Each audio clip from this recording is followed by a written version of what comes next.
morning to each and every one of you. We would like to thank each and every one of you for tuning in to our Facebook Live program as we worship the Lord this Sabbath. We would like to welcome each and every one of you for tuning in for our song service. May we all worship the Lord and be blessed in His presence. For our first hymn of praise, we shall sing song number 388 from SDA Church Hymnal 388, Don't Forget the Sabbath.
For our next song, we shall sing hymn number 334, Come Thou Fount of Every Blessing.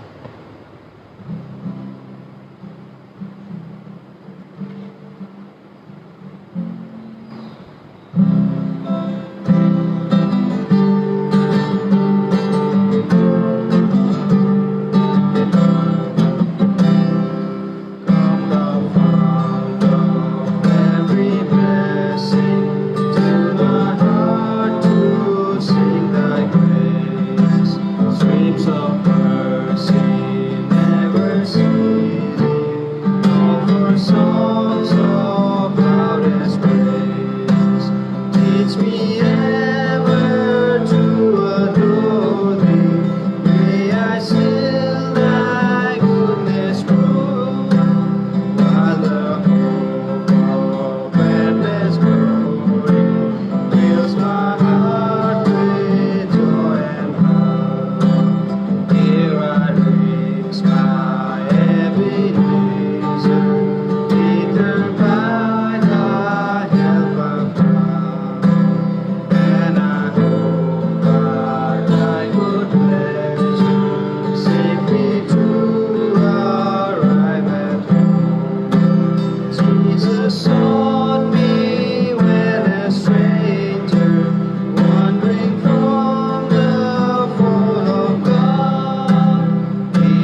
before thy courts of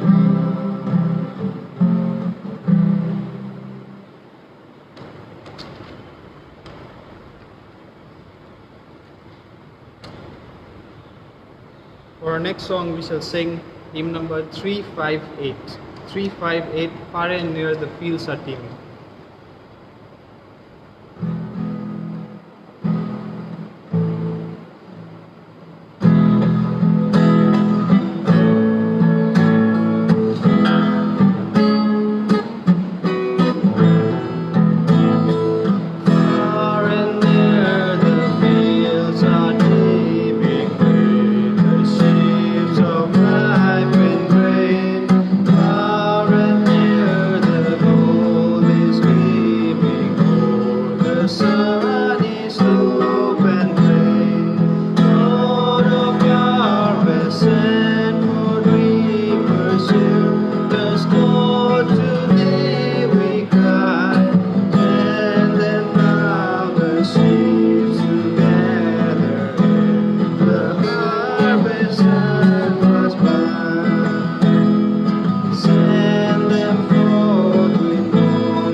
Good morning, everyone. Happy Sabbath to all. I'd like to welcome each and every one of you for the Sabbath School program. The righteous man walks in his integrity. His children are blessed after him. Once again, I repeat. The righteous man walks in his integrity. His children are blessed after him. With this beautiful thought from the Bible, I'd like to once again welcome each and every one of you, those who are watching through live, and all the members over here. May the Lord bless us as we worship Him in His truth and spirit. May the Sabbath School be a blessing to each and every one of us.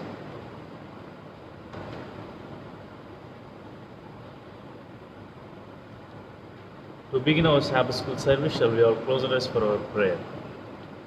Holy and righteous Father in heaven, we thank Thee, Lord, for the time You have given to us to praise and adore Thy name. Heavenly Lord, we were so unfortunate, even though the churches are closed, but You have given the time to worship You and honor Your name. Heavenly Father, be with us and guide us and lead us. Lord, we are praying about our Sabbath School service. Lord, lead us with Thy Holy Spirit, and we may do for Thy glory and Thy honor. Bless us, Lord. Bless each and every one of us.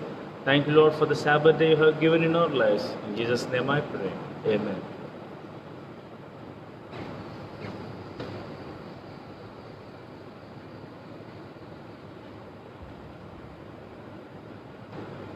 Good morning and happy Sabbath. Today for our mission report, the story comes to us from Poland, and the person narrating the story is Helena Pastusko. She is 62 years of age while she was narrating the story. So Helena is a mother of 3 children, and she is married to a person named as Vladislav. Now, Helena, when she was about to give birth, when she was about to give birth to her fourth daughter, she was 42 years of age. Now, this news troubled the physician, because the physician suggested her that the child that would be born would be disabled. Now, the physician suggested her to abort the child. Now, she was troubled by this thought herself, as she didn't want to abort the child in her womb. So when her husband came to know about this news, he rushed to her workplace and he begged her, he asked her not to abort this child. So, but Helena replied and said that this is my child and it's my wish. But still her husband was against it. Now, Helena, she asked her husband that if she would go through with this decision, would he leave her? Her husband simply replied by saying that whatever happens, I will always love you. Now, this statement touched her and she decided to go with the pregnancy and to give birth to a child. After 3.5 months, the baby born was very healthy and very healthy, and they named him Adam. Now, this proved to Helena that whatever people say regarding us or regarding the things, it will always come untrue if God wills it to be so. If God wishes something to happen, it will always happen. Now, this incident moved Helena deeply. She didn't believe in God, but always saw her husband attending Seventh Adventist churches. Now, Poland was under the communist rule during those days, so she was not interested in God. But after this incident, she decided to give God a try.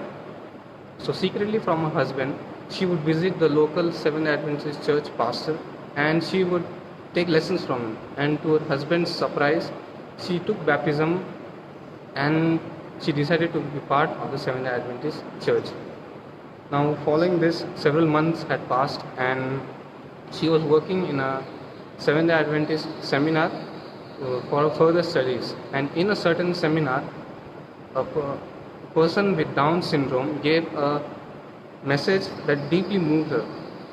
What the person spoke about was regarding disabled children. So this message deeply moved her, because she herself was said to be having a disabled child if she would to go further with her pregnancy.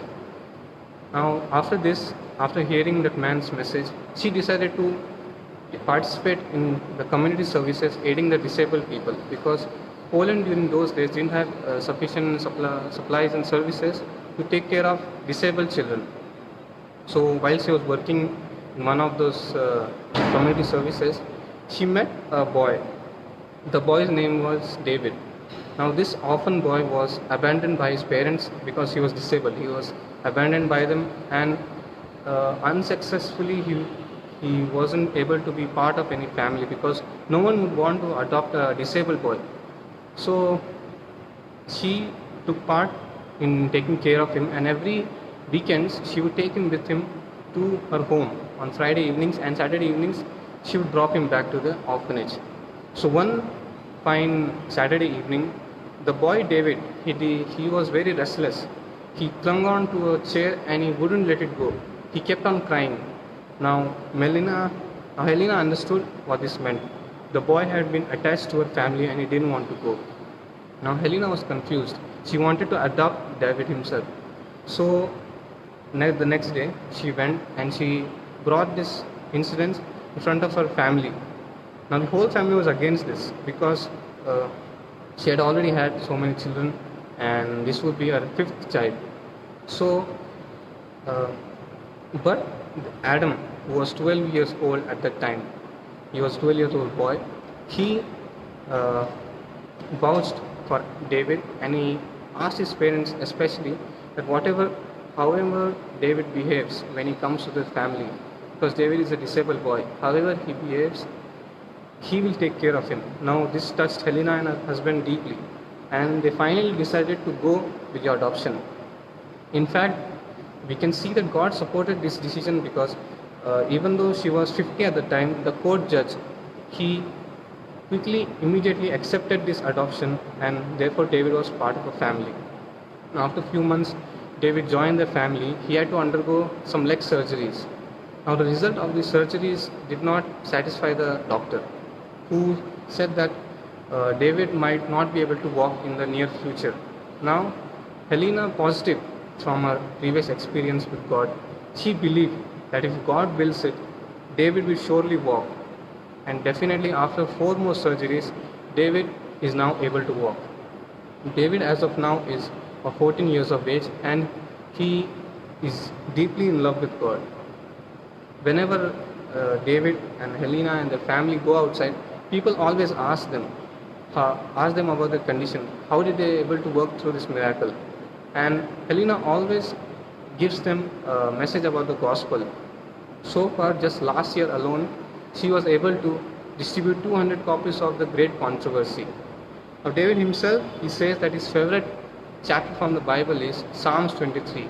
We all know what Psalms 23 reads. The Lord is my shepherd, I shall not want. Now, David loves this particular chapter because he associates his own life with this chapter. How God has taken care of him no matter how much difficult the path ahead seemed. So, the 13th Sabbath offering that has been collected back in 2014 had been used to build a television studio for Hope Channel in Poland. Now, this Hope Channel studio in Poland was able to broadcast gospel messages throughout Poland in their native Polish language. So let us all be liberal in our tithes and offerings. Thank you.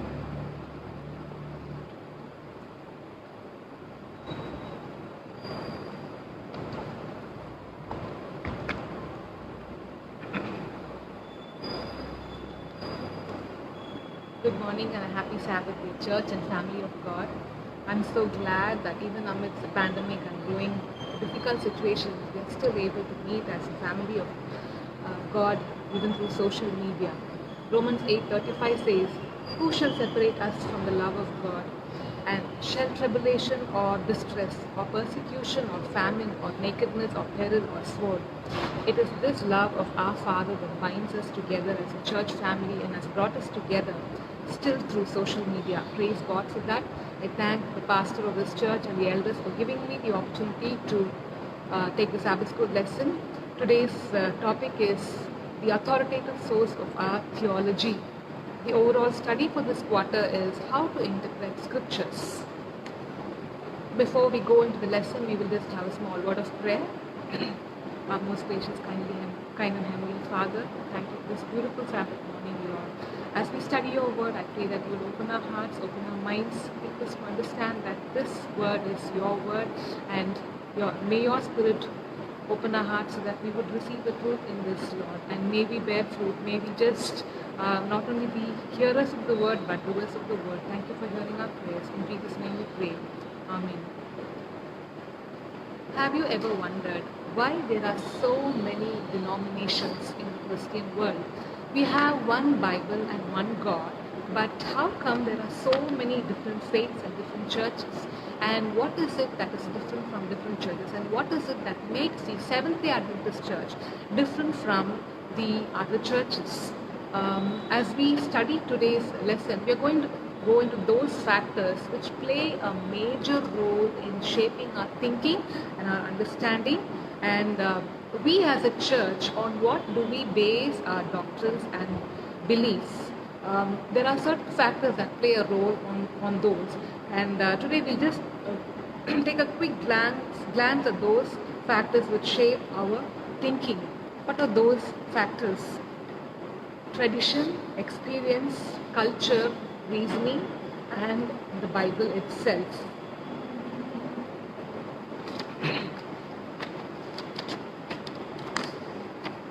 The first thing that we're going to study about is how does tradition play a role in our thinking. What is tradition? What is tradition actually? These are practices that have been handed over down through generations, from one generation after another generation. It has been handed over, and many a times we are part of the tradition. Tradition itself is not really bad. it actually gives recurring acts in our daily life, certain routine and structure. In the Bible time, the Jews and the Pharisees are also were part of a tradition, and we're also part of traditions. We would go to the book of Mark, chapter 7, verse 3 and 5. Here we see Jesus facing the Pharisees and the Sadducees, and there is a question. The Jews had many traditions which they feverishly followed. There was a lot of rituals and ceremonies. I would read from 3 and 5. For the Pharisees and all the Jews, except they wash their hands oft, eat not, holding the traditions of the elders. And fourth verse, when they came from the market, except they washed, they eat not, and many other things there be which they followed. The Pharisees and scribes asked him, why walk not thy disciples according to the tradition of elders, but eat bread with unwashed hands? Here we see Jesus facing a group of Jews who are questioning Jesus about breaking a tradition which they held on for many years. And tradition itself is really not bad. The problem here was not the tradition itself. Jesus was definitely not against washing hands or being clean. In fact, he is the one who gave them a whole set of ceremonial laws about cleanliness and rituals and many laws.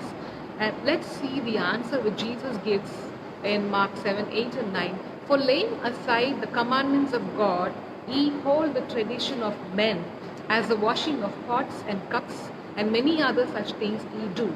9th verse, he said unto them, full well ye reject the commandment of God, that ye may keep your own traditions. The problem here was not the tradition itself. Now down through the line, these people added their own practices and their own customs into traditions, and they held on to that, and they replaced religion with tradition.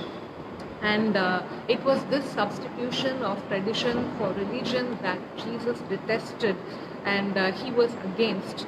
The question that we need to ask of ourselves is, how many of us are also in the danger of the same practice? A lot of times we replace our religion with tradition.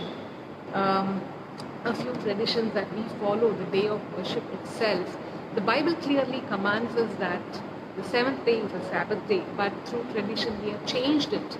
And sadly, many Christian churches are following the first day as a rest day, whereas it is very clear in the Bible that it is the seventh day that is the Sabbath day, the Word of God.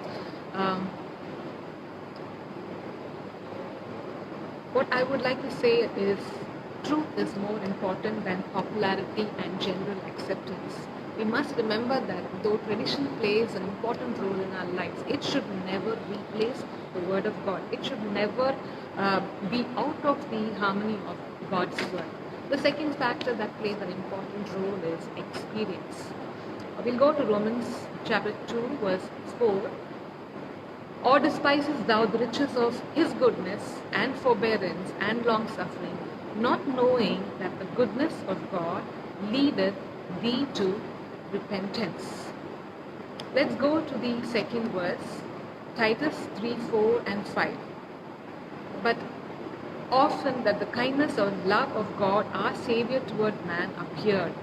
Now, I'll go to the question that is here. How do we experience the goodness, forbearance, forgiveness, kindness, and love of God that is there in this verse? I would read the verse again. Or despisest thou the riches of his goodness and forbearance and long suffering, not knowing that the goodness of God leadeth thee to repentance?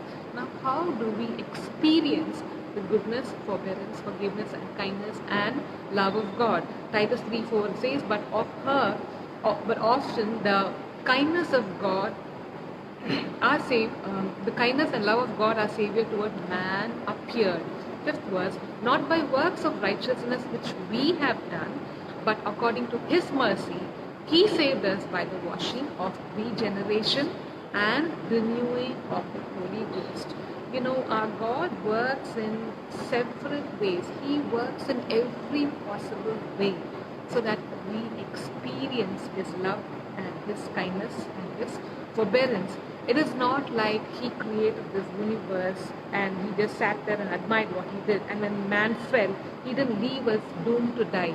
He went to every single extent possible to make us experience the love that He had for us. The very fact that He sent His Son Jesus Christ who died for us itself is proof that He wanted us to personally experience this love. You can compare it with if you're at home, your mom or your wife, if she is cooking a delicious meal in the kitchen, you don't sit there in your bedroom and take in the nice smell and then or go to the kitchen and look at the dish and say, wow, it looks so nice, it looks so appetizing. You don't stay there with that till you eat that meal that is deliciously prepared. You're not satisfied. It's the same thing in our religious experience. We need to progress from just having head knowledge of the Bible, and we need to progress from being just mere onlookers or spectators of the Word of God. He is inviting us to have a living, personal experience with Him. Psalm 34:8 says, "O taste and see that the Lord is good." Too often we just look at religion or the Holy Word as of something that has to be kept in the showcase and admired. It is not that. He is inviting us to have a living experience with us. There are millions in this world who say, yeah, I believe the Bible is true, God is true, He's there, He's existing, and that's all. We just stay there with that. But that is not enough. Jesus is inviting us to have a living experience, a living love relationship that He wants us to have. And that is why Psalm 34 it says, "Oh, taste and see that the Lord is good." And at the same time, when experience draws us close to God, sometimes our experiences are also influenced by sin. The best thing is whatever experience we have, we need to test this against the Word of God and see whether it is in harmony with God. The next factor that plays an important role in our religion and our theology is culture. What is culture? Culture is a set of customs and social behavior of a particular people or social groups. Now, we all belong to certain cultures, particular cultures, and we have unique ways of practices and doing certain things the way we do just because we belong to a particular group of culture, and we are all influenced and shaped by culture. None of us escapes it. Now, as we know, even culture is influenced by this world. Now, man by nature is sinful, and the culture also has been influenced by sin. And without our own knowledge, many of us belong to cultures. And is it possible that what we practice in our culture could be different or can be away from the Word of God? Yes, definitely, because this is man-made. What does the Lord say in 1 John 2:15-17? Love not the world, neither the things that are in the world. If any man love the world, the love of the Father is not in him. What does God mean by saying, love not the world, nor the things of this world? He is the same God who said, love your enemies, love your neighbors, love your God. And what does it mean by saying, love not the world, nor the things of the world? We'll go to the next verse, 1 John 2:16. For all that is in the world, the lust of the flesh and the lust of the eyes and the pride of life is not of the Father, but is of the world.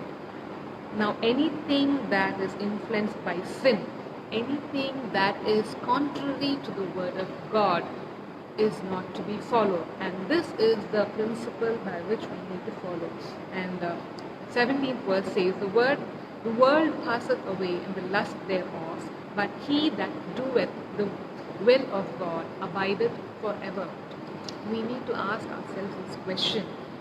In our culture, what are those factors which we are following, which are not in accordance with the Word of God? Sadly, tradition and culture and experiences have crept into our daily practices, so much so that we have failed to differentiate between the Word of God and culture. We hold on to certain cultures and practices just because we are part of a group and we are part of a culture, and we take pride in that. The same thing the Jews also did, the Pharisees did. They took pride in their practices, they took pride in their knowledge, and they took pride in what they were following, whereas they rejected the commandments of God. We are also in danger of a similar thing that happened in the Bible times, and let us be very mindful of that. Ideally, I would read here, ideally the biblical faith should challenge, if need be, the existing culture and create a counter culture that is faithful to God's word. Unless we have something anchored in us that comes from above us, we will soon give in to that which is around us. God says very clearly, be ye in the world but not of the world. I would read from Ellen G. White quotes. The Savior mingled constantly with men, not to encourage them in anything that was not in accordance with God's will, but to uplift and ennoble them. Even though the Lord says you are in this world but be not of the world, we need to also remember that we belong to a different world. We are citizens of the heavenly kingdom to come. When we are living in this world, we need to live as citizens of that kingdom to come. Let's ask ourselves this question. As we belong to different groups and have various practices and cultures, let us remember that all that we practice, all that we hold on to, what is it that is influencing our religion? What is it that is influencing our theology? Everything should be tested from the Word of God, and if the Word of God says yes, follow it. If the Word of God says no, we should not follow it. The other factor that plays an important role in our thinking is reason. You know, our God has created us so beautifully. If you look at the way our brain is created, every part of our body is amazing. It's an amazing creation. It's a mystery as to how our body can be created the way it has been done. The way the human mind can think, can reason out, the intellectual abilities with which man has been created. I don't have to say it. The inventions and the extent to which man has gone to in his discoveries and inventions, there is no doubt man is a mystery in the way he's been created, and it is God who created this beautiful creature. But unfortunately, this very same reasoning power which God has given us, we have used to question God himself. We have used to try to reason out and try to rationalize many things where we just need to obey the word of God. Let's see what the Bible says to those who try to reason out with God. We question God, we ask God many things, why this, why that, whereas we need to obey. Let's see in 2 Corinthians 10th chapter 5 and 6. It says here like this: casting down imaginations and every high thing that exalteth itself against the knowledge of God, and bringing into captivity every thought to the obedience of Christ. As I said, sadly, human beings have gone from just being created beings to questioning beings. We question God. Why this has happened? Why that has happened? Why God is doing this? Why God is doing that? We need to cast down imaginations and every high thing. And we have gone to the extent of even coming to the conclusion that this world, this universe that has been created by God is not created by Him, and man has evolved from apes. It is because of our own imagination. It says here, cast down all your imaginations and every high thing that exalted. We have exalted ourselves against the knowledge of God, and bringing it into captivity and every thought to the obedience of Christ. We need to just obey Christ. And sixth verse, having in readiness to revenge all disobedience when your obedience is fulfilled. God wants us to use our reasoning powers to obey Him, because in our small human mind, we really actually cannot imagine, or we really cannot reason out as to how many things have been created. It is God. When He spoke, things came into existence. You cannot rationalize that. The only reason or the only rational thinking that we can have is He is supreme, He is all powerful, and when He speaks, things come into existence, and God is above all, and we have no right to question God or ask God. We are only to obey God. The same thing what happened in the Garden of Eden. Eve, she used her reasoning powers. What did she reason out when the serpent said that you will not die? She reasoned out in her own human mind probably what he's saying is right, what the serpent is saying is right, and she tried to reason out herself, and using her own reasoning ability, she fell. And we know what happened next. So the Bible warns us that it warns us again. I will read this verse again. Cast down your imaginations and every high thing that exalteth itself. We need to exalt God above everything, and bring into captivity every thought to the obedience of Christ. And the truth is, we should remember the fact even our reasoning power is affected by sin and needs to be brought under the reign of Christ. Human beings are darkened in their understanding and alienated from God. We need to be enlightened by God's word. Furthermore, the fact that God is our creator indicates that, biblically speaking, our human reason is not created as something that functions independently or autonomously of God. I would read with this verse from Proverbs 1:7. The fear of the Lord is the beginning of knowledge, but fools despise wisdom and instruction. Proverbs 19 also says, the fear of the Lord is the beginning of wisdom, and the knowledge of the holy is understanding. No matter what we can boast of ourselves of accomplishing, it is the fear of the Lord that is the beginning of wisdom. Let us start with this simple, powerful, profound truth that it is the fear of the Lord that is the beginning of all wisdom. And the next final thing is the Bible.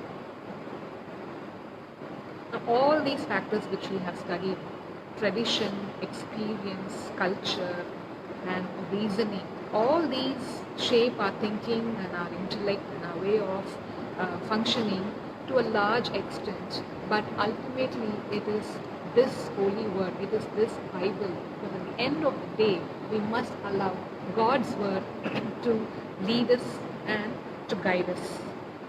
I would read from the scripture, the lesson that is here. It is very powerful. The Holy Spirit, who has revealed and inspired the content of the Bible to human beings, will never lead us contrary to God's word or astray from the word of God. For Seventh-day Adventists, the Bible has higher authority than human tradition, experience, reason, or culture. The Bible alone is the norm by which everything else needs to be tested. There is something about this book that changes lives because it is the word of the one who spoke the worlds into existence. There is something about this book that changes men and women wherever it goes. No one can deny that. Yet, sadly today, there are millions in this world who have come to the conclusion that this book is just a collection of stories and fables. But I invite you, I challenge you to open this book reverently. I challenge you to open this book to expect the one who spoke the world into existence. The one who said, I am the way, the truth, and the life. The one who said, I am the beginning and the end. I am the Alpha and the Omega. For he said, I am the truth. John 5:39 says, search the scriptures, for in them ye think ye have eternal life, and they are they which testify of me. How should we study scriptures? Isaiah 28:10. It says here very beautifully, precept must be upon precept, precept upon precept, line upon line, here a little, there a little. Why should the Bible be our only guide? 2 Peter 1:21 says, "For the prophecy came not in old times by the will of man, but holy men of God spake as they were moved by the Holy Ghost." Now, Jesus Christ is the best example that we can give who held on to scriptures. When Jesus walked on this earth, he never used his miraculous powers to point out that he is a Messiah. He always referred back to the scriptures. He could have easily, each time he performed a miracle, he could have said, "Yeah, see, I have turned water into wine. See, I am the Messiah. I have raised it. He didn't do that. He always pointed back to the scriptures. What did he say in John 5:46 and 47? For those who did not believe Jesus, even after all his wonderful works, he said, For had he believed Moses, he would have believed me, for he wrote of me. 47th verse, but if he believe not his writings, how shall he believe my words? John 7:38, he that believeth on me, as the scripture hath said, out of his heart shall flow rivers of living water.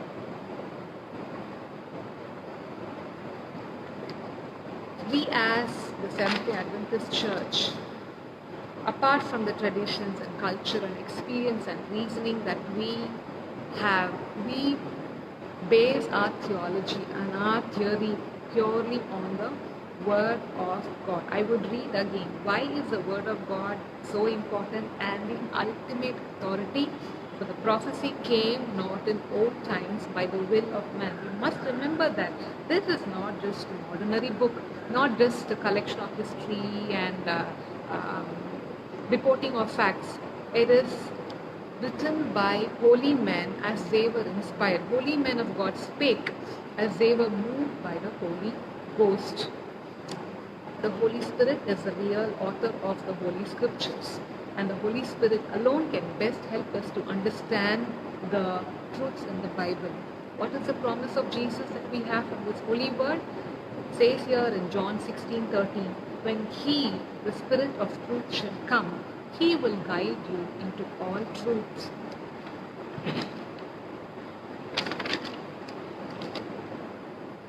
John 14:26 again, the Helper, the Holy Spirit, whom the Father will send in your name, He will teach you all things and bring all things to your remembrance that I have said to you. Beloved family of God, it is my prayer and my desire that even though we may be influenced by many factors that surround us in this earthly life, we need to understand that the Holy Scripture is the Holy Spirit is the author of the Holy Scriptures. And at the same time, we also need to be very careful because there are only two spirits that exist, the Holy Spirit and the evil spirit. Many times, I have heard people coming and saying the Holy Spirit spoke to me and to do this, to do that. But whatever, always remember when anyone says something, compare it, refer it to the Word of God. The Holy Spirit can do nothing, can say nothing contrary to the Word of God. If it is according to the Scripture, then follow it. If it is not, do not. The memory verse very beautifully puts it this way, Isaiah 8:20, to the law and to the testimony, if they speak not according to this word, it is because there is no light in them. We must understand that many false prophets have come out into the world and claim to do miracles and claim to do many things. But we need to understand that if it is not in harmony with the Word of God, it is because there is no light in them. I would read the verse again from chapter 8 of Isaiah, 20th verse, Isaiah 8:20. To the law and to the testimony, if they do not speak according to this word, it is because there is no light in them. So 1 John 4:1 says, Beloved, do not believe every spirit, but test every spirit, because many false prophets have gone out into the world. So just as the children of God become enthusiastic and work hard, the evil spirit is also working hard. We need to test every single word, every single act, every single thing that comes our way with the word of God, and see whether it is there in the Bible, whether it is there written in the Holy Scriptures, and see whether it is in accordance with the Holy Word of God. I would read what is there in the lesson.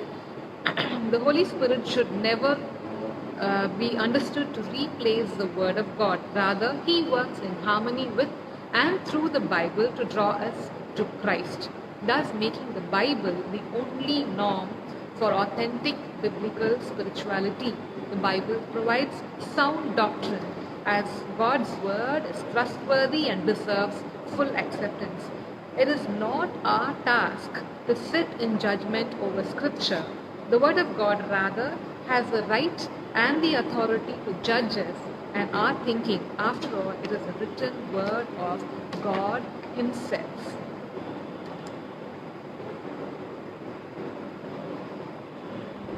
Finally, we need to ask the decisive question: which of these sources has a final say and the ultimate authority in our theology? When I say authority, we can have many other factors that play a role in our thinking, but what is it that we give authority to? Who is the final authority? Surely it is the Word of God. It is one thing to affirm the Bible, but it is something else altogether to allow the Bible, through the ministry of the Holy Spirit, to impact and change the life. In one sense, culture, experience, reason, and even tradition in and of themselves might not be necessarily bad. They become problems only when they overpower our thinking, when they contradict our the scriptures, and that can be often expected. But what's worse is that, however, when these things take precedence over the Word of God, so much of the history of apostasy in both Old and New Testament times is when outside influences took precedence over divine revelation. I would like to close by this adding that our final authority is the Word of God, because this is not just simply a collection of books, but this has been written by holy men who have been inspired by the Holy Spirit and guided by the Holy Spirit, and this book has life. I'm sure that as you read through, you will find life, you will find truth, you will find the one, because this is a living word, and I'm sure we will have rich experience when we go through this beautiful book that God has handed over to us. And this is the only book that has for which people have died and lost their lives. But we are thankful that God has given us this wonderful book inspired by the Holy Spirit that will change our lives, and in this we will find life.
Let's turn to English Church Hymnal, Song number 469, Leaning on the Everlasting Arms.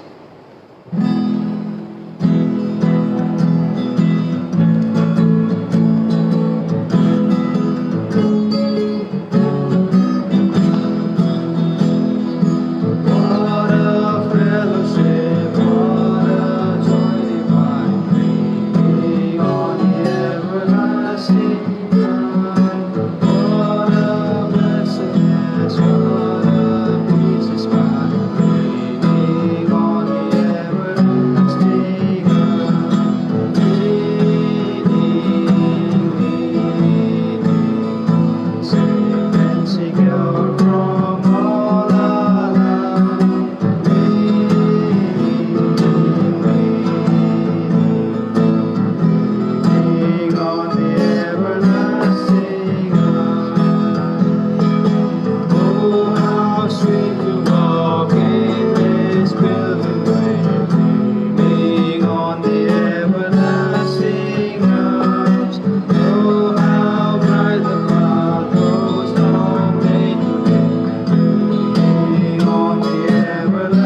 Let's turn to hymn number 474.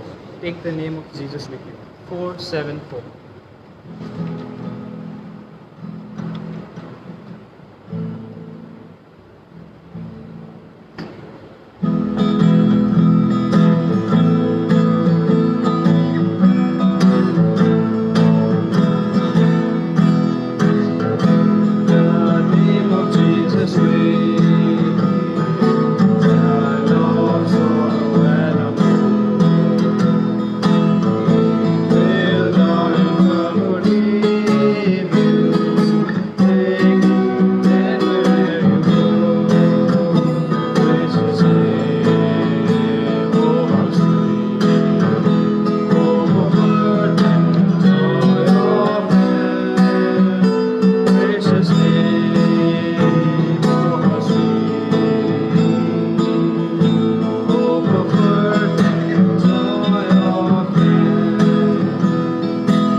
A very good morning and happy Sabbath, everyone. We would like to welcome you all for this divine service. God has been so kind and gracious to us throughout the last week and given us this wonderful time that we could join ourselves again in this Facebook Live, meditating upon God's Word and making ourselves available, sharing this live program in the Facebook of SDA Church Newsweek. God bless all of us as we continue doing. We're happy that one more elder of a church, Pastor Label George, is here with us. The Lord bless us as we're going to hear a spiritual message from him.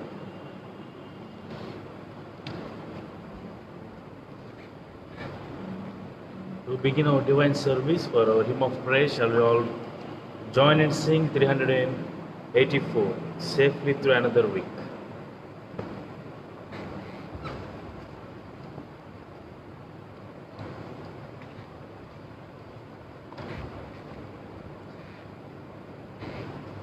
Hymn number 384, Safely Through Another Week.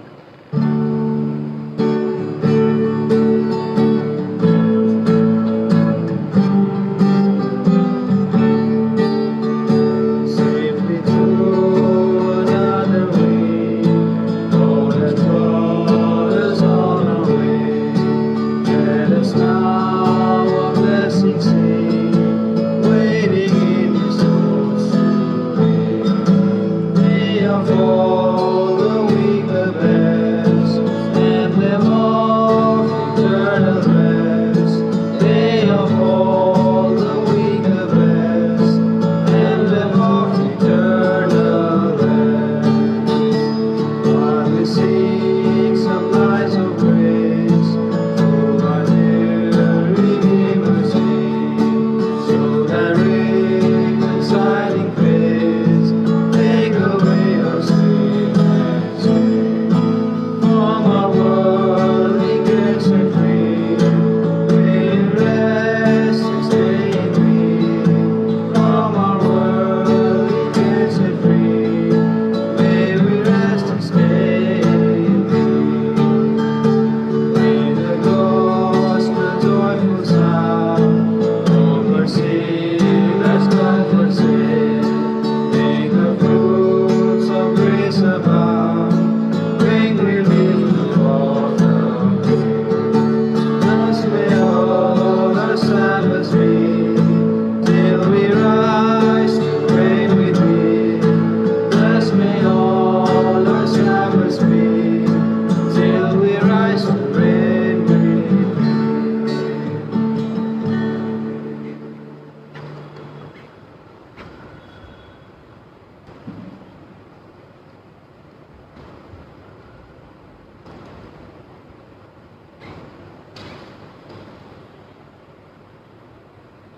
For our scripture reading this morning, the speaker had chosen text from 2 Timothy chapter 4, verse 7 and 8.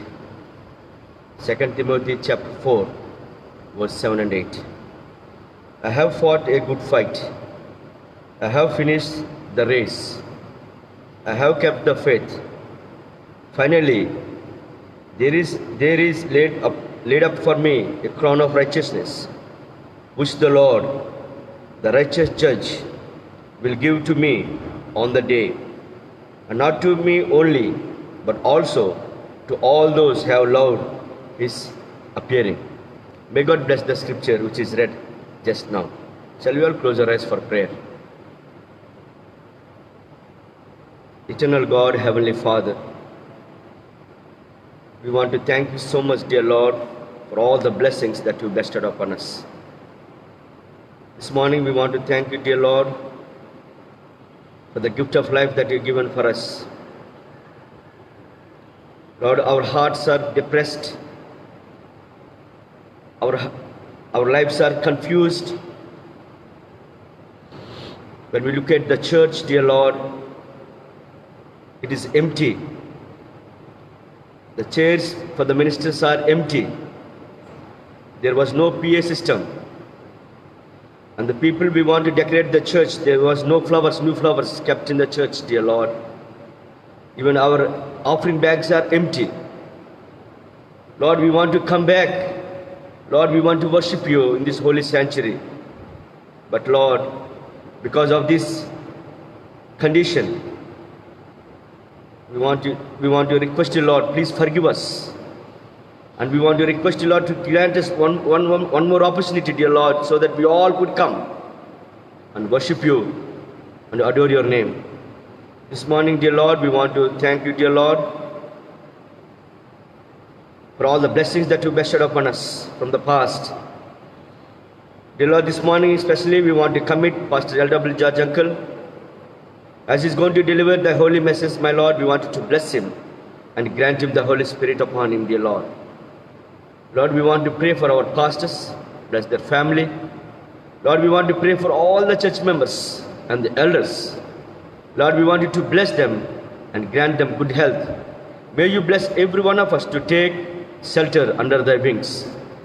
Continue to lead us, my Lord, and give us an opportunity to worship You on the holy sanctuary. Continue to lead us. Forgive our sins and shortcomings, dear Lord, because we pray in Jesus' name. Amen. Amen.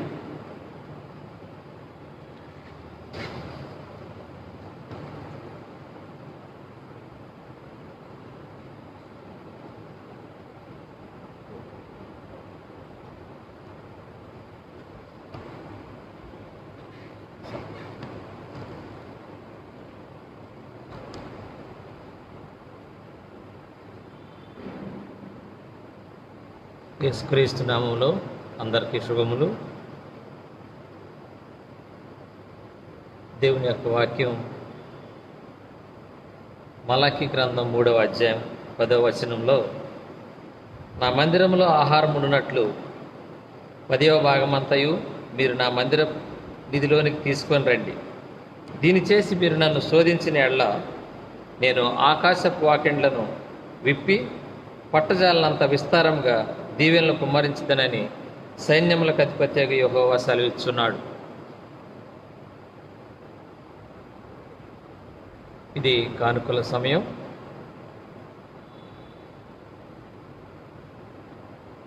దేవుడు మనల్ని ప్రేమించి మనల్ని ఎంతగానో దీవించి ఆయన కలుగు చేసినటువంటి దీవెనలలో నుంచి 10వ భాగము కృతజ్ఞతార్పణలు, మొక్కుబడులు తిరిగి ఆయన సన్నిధికి తీసుకురమ్మని దేవుని వాక్యం సెలవిస్తూ ఉన్నది.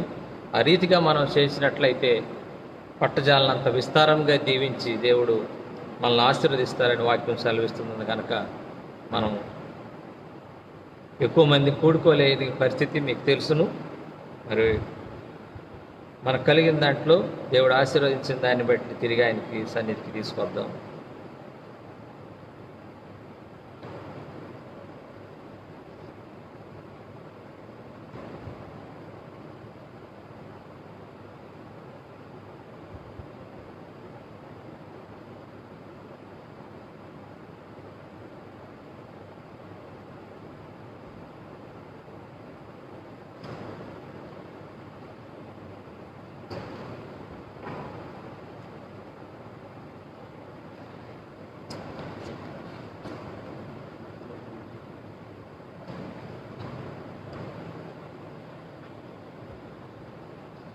ప్రార్థించుకుందాం.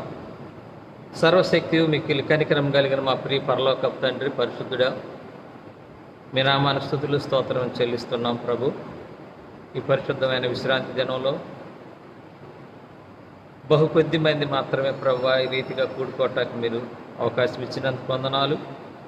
ఫేస్బుక్ లైవ్ స్ట్రీమ్ ద్వారా ప్రభు ఎందరైతే దీన్ని వీక్షిస్తున్నారో వారందరినీ ప్రత్యేకంగా ఆశీర్వదించమని ప్రార్థిస్తున్నాం ప్రభు.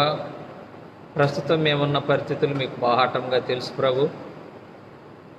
లోకమంతా కూడా ప్రభు మరి కరోనా వైరస్తో కలవరం చెందుతున్నారు. అది ఎందు నిమిత్తమై ప్రభు మరి వ్యాపించున్నదో మాకు తెలియదు, కానీ మీకు బాహాటంగా తెలుసు. ఈ లోకంలో మీరు జీవించినప్పుడు ప్రభు మాట మాత్రం సెలవిచ్చినప్పుడు అనేకమైన రోగాలు స్వస్థపరచబడినారు. రోగులు మరణించిన వారు సైతం ప్రభు మీ మాట సెలవిచ్చిన వెంటనే తిరిగి లేచినారు. అట్టి దేవుడు మాకు కలిగి ఉన్నందుకు మేము మీకు స్తుతులు చెల్లిస్తూ ఉన్నాం. అయినా ఈ భయంకరమైనటువంటి ఈ విపత్తు నుంచి మీరే మమ్మల్ని రక్షించగల దేవుడు, స్వస్థపరచగల యెహోవా మీరే అని మాకు తెలుసు ప్రభువా. మా విశ్వాసాన్ని బలపరచండి. నేను ఎందరైతే మరి ప్రభువా ఈ యొక్క వైరస్ బారిన పడి మరి ఇబ్బందుల్లో ఉన్నారో వారందరినీ కూడా ప్రభువా కనికరించమని అడుగుతూ ఉన్నాం.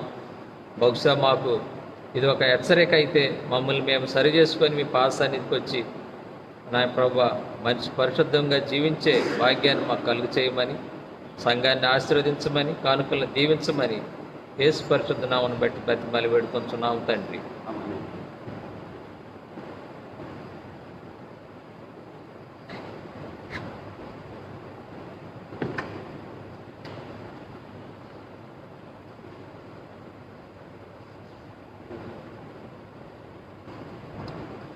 I praise the Lord for providing this opportunity to witness for these empty pews. Basically, the church is empty.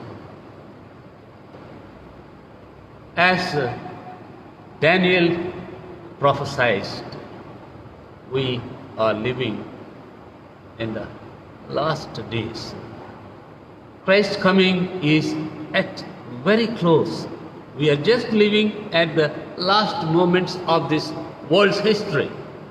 Probably God would give us another opportunity to see Him while we are still alive, when He is appearing on the clouds of heaven for the second coming. We see all these signs that the Christ is coming very soon. But as the prophet Daniel says, that all these signs are hastening closer and closer, still closer to the second advent. We see in Daniel 7th chapter 12th verse that Christ's imminent coming is nothing but the fall of the great kingdoms coming to a closer. Now we are living at the verge of this world's history, because iron, steel, metal, whatever you call it, the golden kingdom has fallen down. And we see the falling of the greatest kingdom on this earth's history is Babylonian kingdom. That is the golden history. But never he realized that he is going to be dethroned from his kingdom. Nebuchadnezzar is being removed from the history. And his son comes back, Belshazzar. At the same time, Daniel's dream comes, and we see all the believers talking about even his kingdom will be very soon, he will be removed from his throne. The river Euphrates was flowing all around the Babylonian Jerusalem, and at that time river Euphrates became dry, and all the Israelites marched into that capital city, and then without even any bloodshed, the king was removed and the city was captured, and he is being removed. We find it here.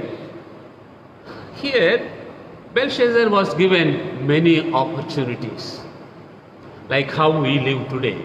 God is giving us so many opportunities wherein we could realize, wherein we could caution, wherein we could tell people that Christ's coming is very near. Never we realize that Christ's coming is so even at the door.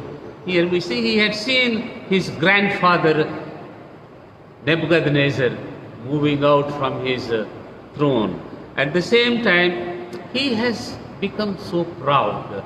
Who can remove me from my throne? But he is being dethroned. He has seen the glory of his grandfather's empire. But what happened?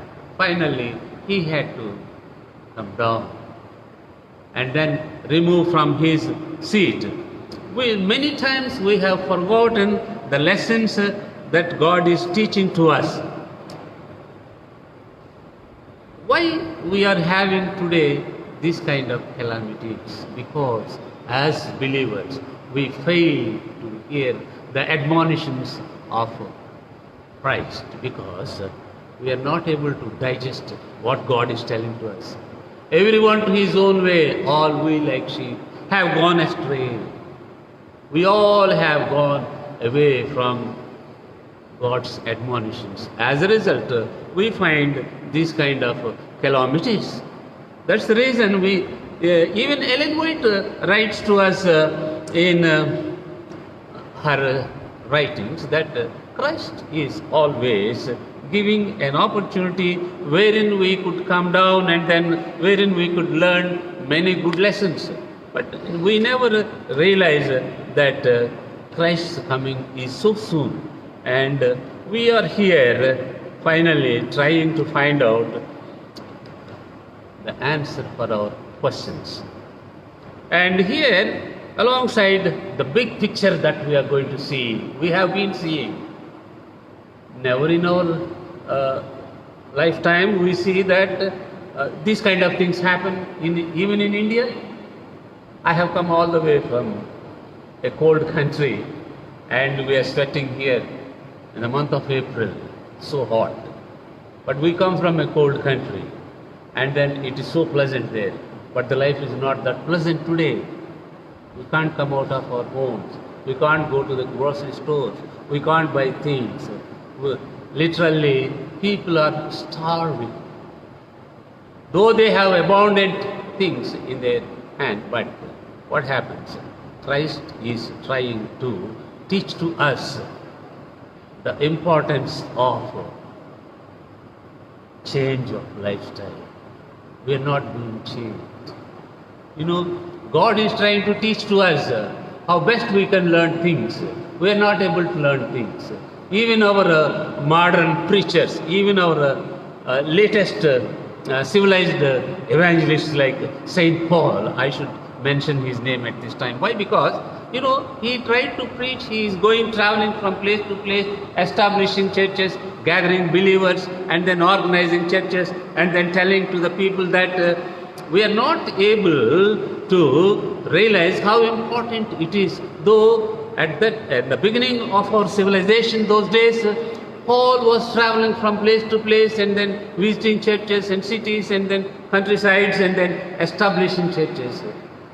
And how important it is, salvation. We are not working towards the salvation because the human being has forgotten the death and the resurrection and the ascension of Christ. These three things are so important in a Christian life.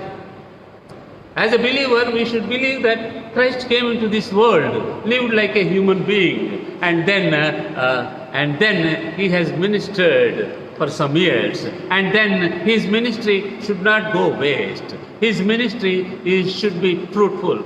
As a result of his earthly ministry, Christ tried to impress upon Christian world that how important it is to learn and then change your lifestyle. The same thing Apostle Paul was trying to impress upon the people who lived at that time.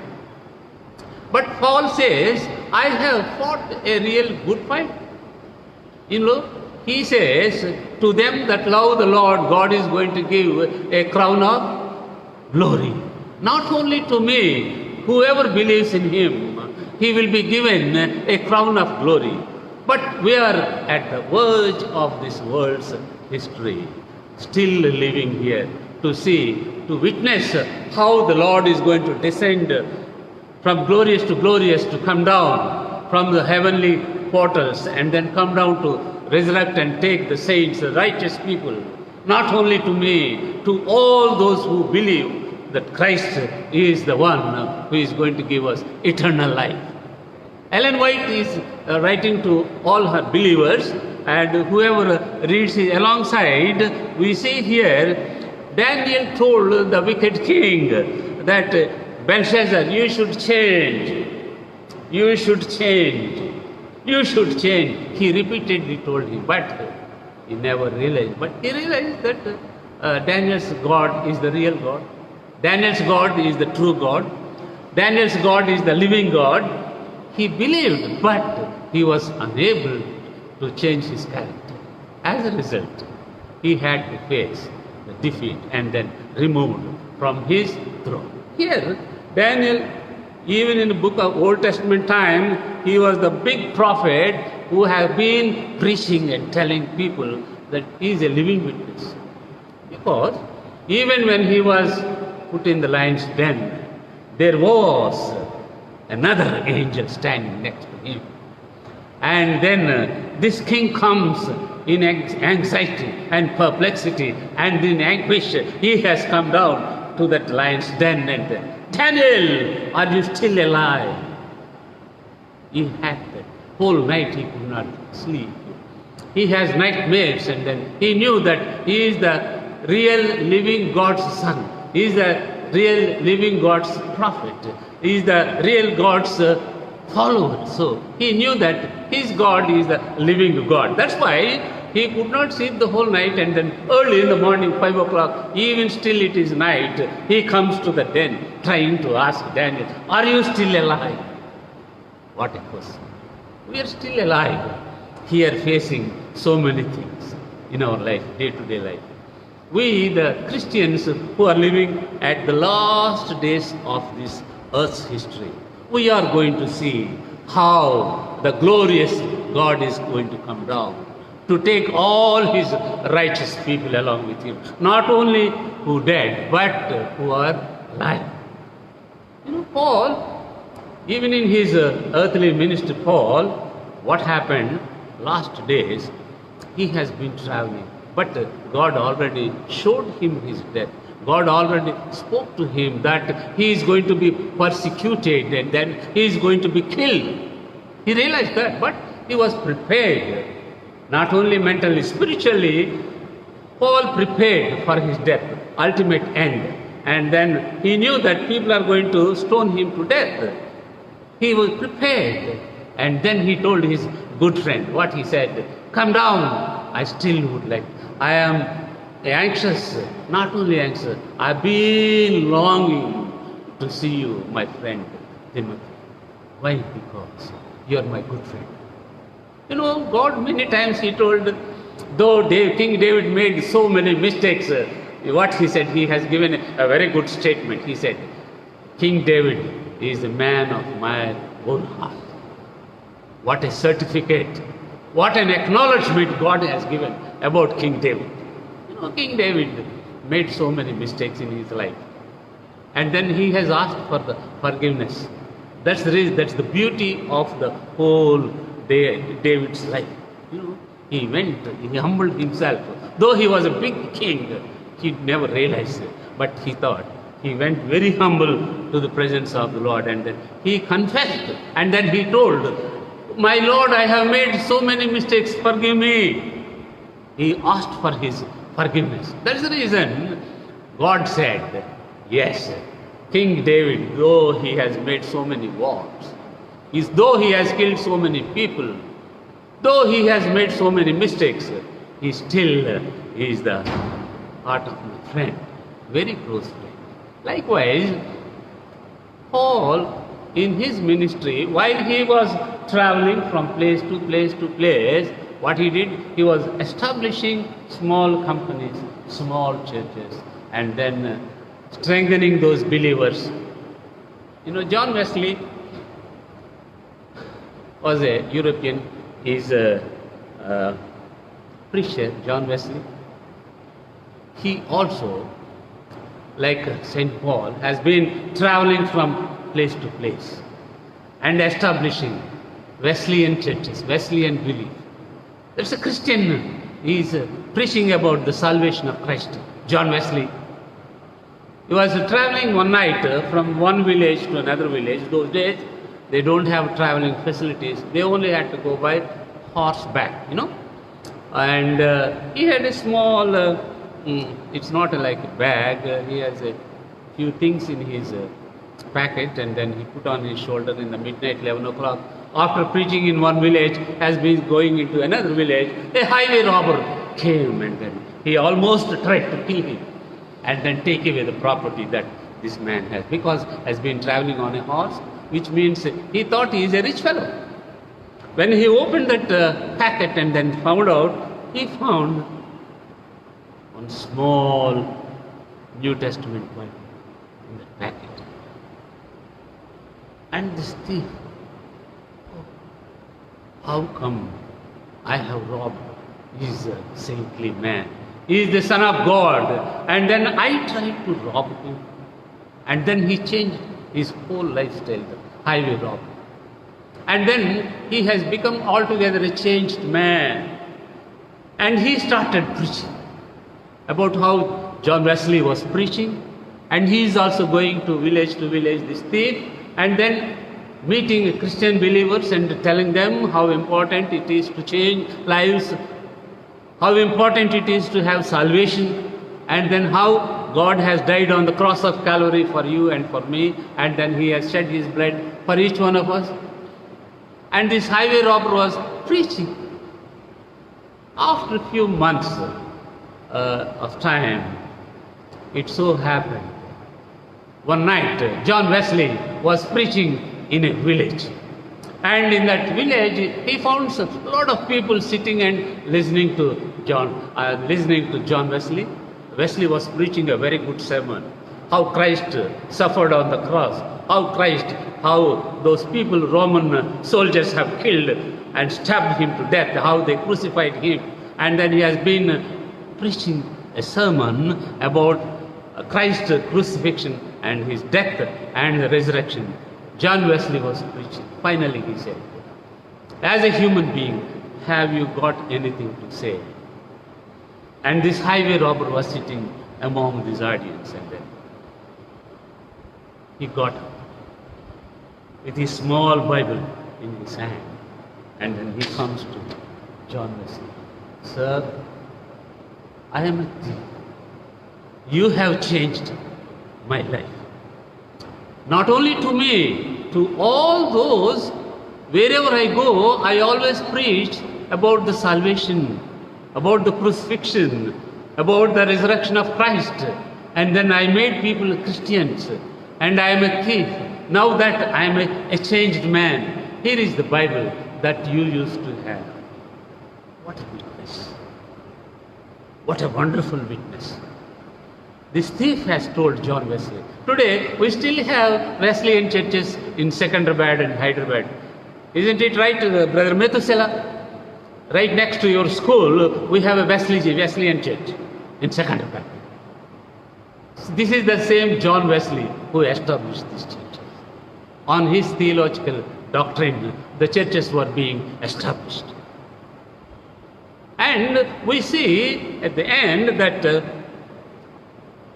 not only to me, to them that love the Lord, all those who love the Lord, God is going to give a crown of glory. That is the witness Paul has given to all his Christian believers at that time, in those days. We find here that what a beauty it is. Christian religion is a beautiful religion. God has given a challenge. God has given a message. As a result of his message, people are being changed. As a result of the change, they have been putting into practice, and then preaching, and then establishing, and then coming to a close. And then we see that in 2 Timothy 4th chapter, 6, 7, 8 verses, we see how he is hastening to the coming of Timothy to meet, how important it is to deliver that last message to Timothy. He wanted to tell him, he wanted to witness to him, and he wanted to assure him, reassure him that my Lord is going to come. See, what a determination. See, what kind of a message, how much he has loved his Lord. We find it here, Timothy was trying to come down to meet Paul in his place, wherever he is. He is in the prison, and next morning he is going to put to death. And he realized his death is so near, and then he asked his friend to come down to meet him. Timothy, though he came so fast and quick and then tried to meet him, he said, he wrote him a letter. My friend Timothy, I have kept the faith. I have fought a good fight. I know, I realize, I acknowledge, I could foresee in his second coming time that Christ is going to give to me a crown of glory. Not only to me, to all those who are seated here, all those who are listening here, all the people, whoever believes in Christ, he is going to give you a crown of glory. I want you, my friend Timothy, to get this kind of an assurance and then come down. Keep up the faith that you have, because God is going to give you a rich reward, and this reward is going to be forever and ever. And thus Paul ended his earthly ministry. So my friends, this morning, though our church is empty, and this morning I knew in the whole world Adventist Church is preaching Second Advent message. This is the belief, this kind of a conviction, this kind of a admonition Paul is giving to his friends, not only his friend, to all those who believe in the second coming of Christ. God bless all of you. Thank you.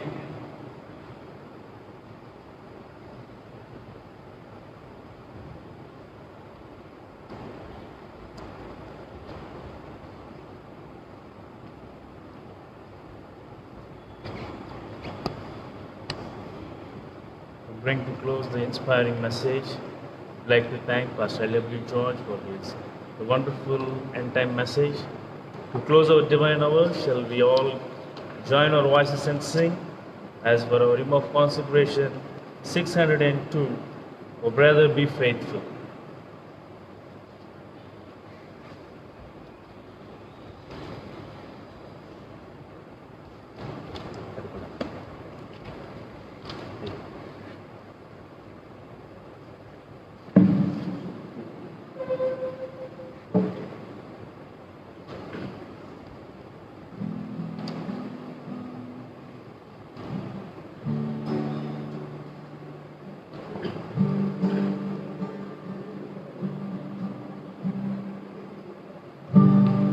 Number 602, O brother, be faithful.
We thank the wonderful message that God has given to us this morning through His servant, Pastor L.W. George Garu. And we are very much blessed, and we are brought closer to God this morning. So I praise the Lord for His ministry here in Newsweek. We will have a closing prayer. After closing prayer, we will have a Lord's Prayer, and we seek your Lord's blessings, and will depart to our respective homes. Shall we pray? Gracious God, eternal Father, you are our great God. You are our God. We come to Thee this morning to thank Thee for all the blessings You have given to us. Day by day, we never thought we would see the another day. As we are living in this turmoil, and You have been protecting us like how You have protected. And so this morning, Lord, we thank You wholeheartedly the way You are protecting each one of us, saving our lives. We see a lot of people who are perplexed and who are troubled and disheartened and who are losing their lives. And when we see these things, when we hear these things, You are giving us a comfort, and You are giving us peace in our hearts. And You are telling us not to be troubled because of these things that are happening in this world. We thank Thee for the message that has come to us. We thank Thee for the God of Daniel, whom You have presented us this morning. We have God of Abraham, God of Isaac, God of Jacob, and today we have God of Daniel, who saved people, who saved Daniel from the lion's den and other evil circumstances. So likewise, Lord, we have a God of Daniel who cares for us, who keeps us alive. Forgive our sins and shortcomings once again, Lord, and lead us all into the eternal kingdom. We ask all this in Jesus' name. Amen. Our Father which art in heaven, hallowed be Thy name. Thy kingdom come, Thy will be done in earth as it is in heaven. Give us this day our daily bread. Forgive our sins, shortcomings. Cleanse us from all unrighteousness. Lead us not into temptation, Lead us not into temptation, but deliver us from from evil. evil. For Thine is the For Thine is kingdom, the kingdom, power and the glory, forever. forever and ever. Amen. May the God of our Father and the Son, Jesus Christ, and His love, and the communion of the Holy Spirit be abide with us now and forevermore. Amen.